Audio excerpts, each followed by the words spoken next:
Hey everybody, welcome back to the Reclamation Podcast, where our goal is to help you reclaim good practices for faith and life. I'm Tony, and today is our bonus episode. What? No, I'm so excited to bring you today's bonus episode.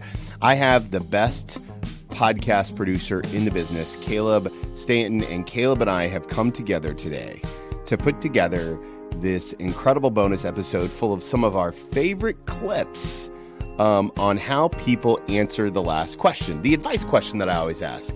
If you're a longtime podcast listener, you know that at the end of every episode, I always love to ask the question, what advice would you give yourself when? Right? And so I do that every single time, and we've created a collection of answers from incredible guests, and we're so excited to really share this episode with you.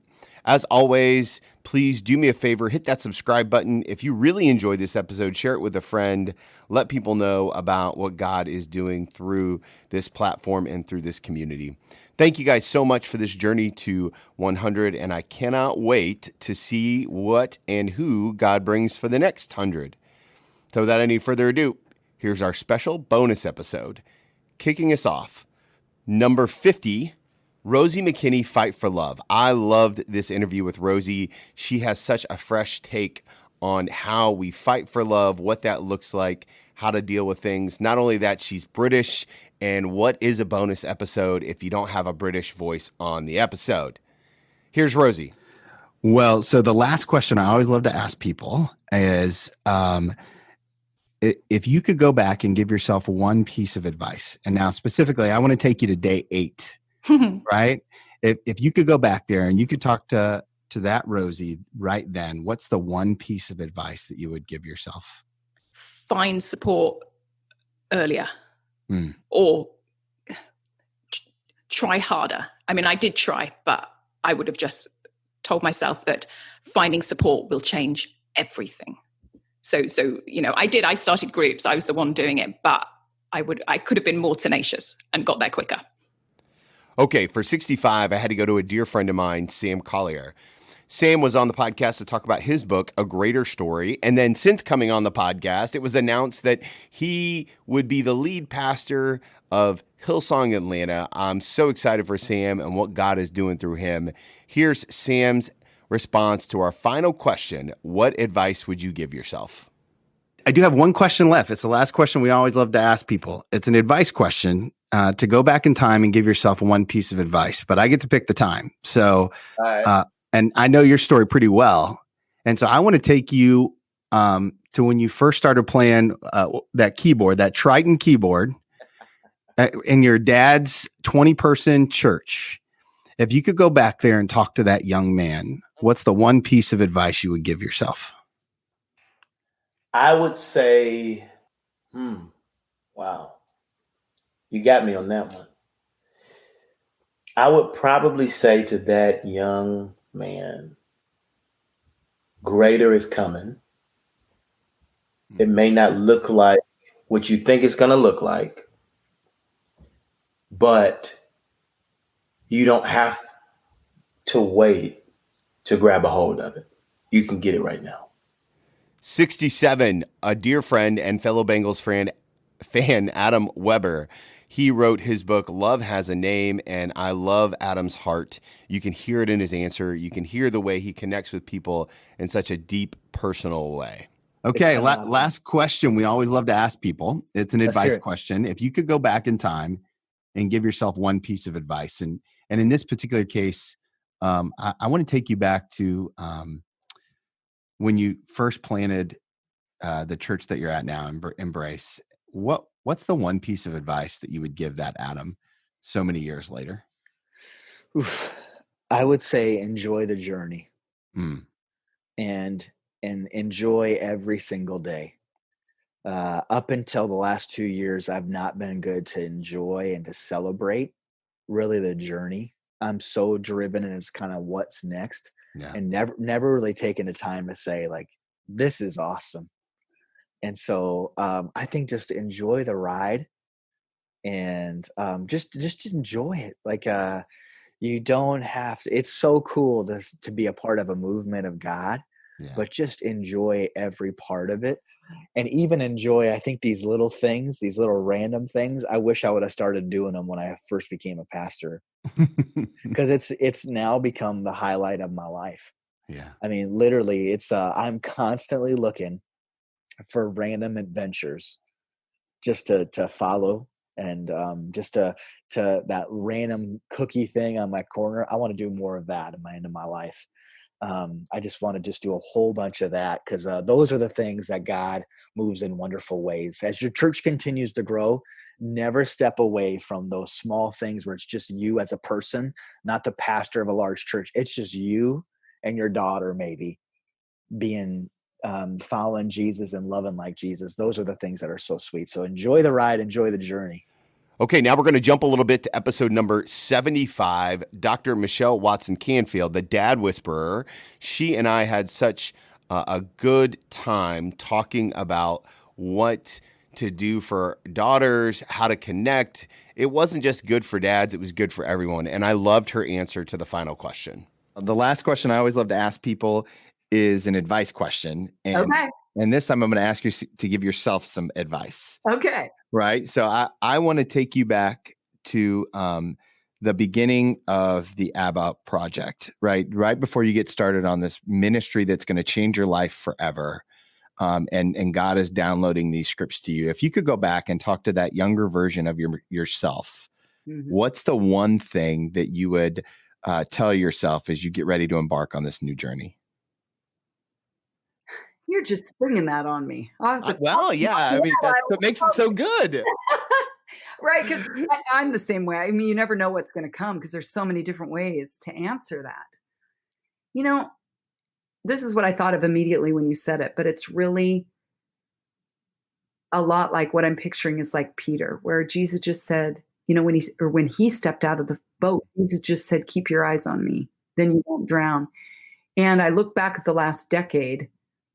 I mean, I wouldn't have ever imagined that this journey would have looked like this. Not only investing in dads and speaking at men's conferences, which I love way more than women's, by the way. I kind of don't like, I love being with men who are eager to learn, don't know where to go, ask for directions, and they come up and lots of them are crying, you know, because they are so stuck and heartbroken. But really, I look back at this journey that even led me to the man that I married, you know, for the first time, right? Just a couple months ago. But really, I look at this journey, Tony, and think I would have disqualified myself. God, I don't think you got the right girl. God, I don't know why. And so I would say to me, don't disqualify yourself. Step out of the boat, which you're doing. Run after Jesus. Just do what he says. Make amends. Say yes. That's what I would say. Say yes. I would say, because I did say yes that day. I'm like, okay. Like I didn't have a conversation with God. I just said, okay, I'll help turn the hearts of fathers. That's what I would say. Say yes to everything that comes to your spirit. Sometimes people say, how do I know that's God's voice and not my own thought? I would say 3 things. 1, it comes fast. Number 2, it's not what I was just thinking. And number 3, it always lines up with the word of God. That's my threefold way of knowing it was God's voice. So that was just the Dad Whisperer. The ABBA project. Bing, that was in. It wasn't what I was just thinking. And I said yes. So dads, when those quick things come, I need to go make amends. Oh, I need to reach out to that daughter. Oh, I think that one maybe needs some one-on-one time. Don't outthink it or overthink it. Just say yes. All right, 89. 89 was one of those bucket list interviews. Darryl Strawberry. Darryl has an incredible story of recovery and redemption. And his answer to the very last question was simple, but yet profound and important for all of us. So episode 89, Darryl Strawberry. Okay, last question I always love to ask people. It's an advice question, to give yourself a piece of advice. Except I'm going to take you back to a very specific time in your life. I'm going to take you back to the day after you got to your sister's house and you went to go open that Bible and God told you not to open it. And the next morning, if you had the chance to go back and talk to that younger version of Darryl Strawberry, what would you say to him? Why didn't you listen to your mother?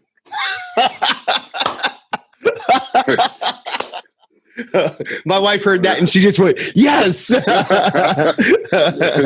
It's just simple. It's simple for complicated people. Yeah. You know, it's simple things that mother speaks into your life, because it takes nothing away from dad, because we're working and we're hard. You know, we're hard pushed, driven to make, you know, the family go right. But mother sits at home and she clearly gonna make points to you that you know you're not supposed to be doing that. Yeah. You know, how many times we've heard that?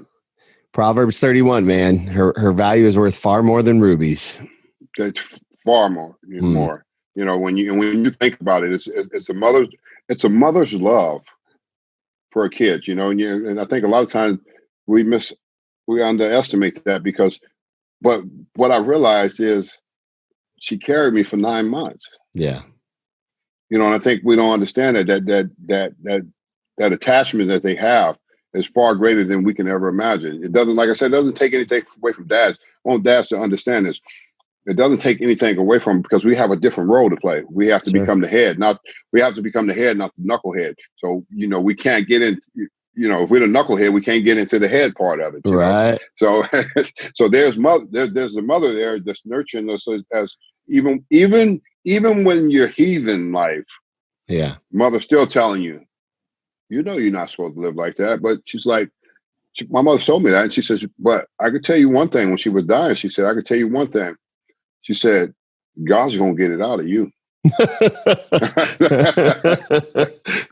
I mean, she didn't prove to me anything. She just like clearly told me, oh, I'm just going to keep praying for all y'all, and God's going to get it out of you. Yeah. And she was right. And thank God that she was. Thank God. Yes. And thank you for being so generous with your time today, and for your testimony, and for your amazing witness. And I'm just praying that God continues to do amazing things through your ministry and this resource that I know is going to bless so many people. Well, thanks for having me, Tony. I appreciate you, man. And it's just a message of hope for everybody, and just to encourage everybody with God, just keep it simple. You know, keep it simple with God. I think we go over the top trying to impress him. He's not impressed. He created you. Okay, last and certainly not least, episode 91, prolific author and co-founder of Proverbs 31 Ministries, Sharon James. When you don't like your story, I love Sharon's voice in so many of our lives. Such a good thing. I thought it was important for all of us to hear. Here is Sharon James. Hey, one of the questions I always love to ask people as the last question is an advice question. If you could go back and give yourself one piece of advice, and I want to pull you all the way back to just finishing your degree in dental hygienistry. I don't know if I said that right, but what's the one piece of advice that you would go back and give that younger version of yourself? I would say just keep doing the next thing. You know, don't try to look at the big picture and what I'm going to be doing in 20 years from now, 30 years from now. Just do the next thing. And I think that's just good advice for all of us at any age. I know we like to plan. This is January. We like to look ahead and plan what the year's going to look like. But as 2020 showed us, that is kind of silly sometimes. Amen. But I would say that to that 20-year-old girl, to just do the next thing that God is calling me to do. We have no idea what doors God's going to open in the future. And everything he's doing, he is getting us ready. He's preparing us. Everything that's happening in our lives, he's preparing us for what he has prepared for us. As always, friends, none of this would be possible without you. So thank you so much for the opportunity to connect, for the opportunity to do what I love, and for being a part of this journey with me. And I can't wait to see what happens next. As always, the best way to make sure you don't miss an episode, hit that subscribe button, leave a rating or review on iTunes, share this episode with a friend. I am so thankful for all of you. And next week, 101, we just keep rolling. Thank you guys so much. We'll connect soon.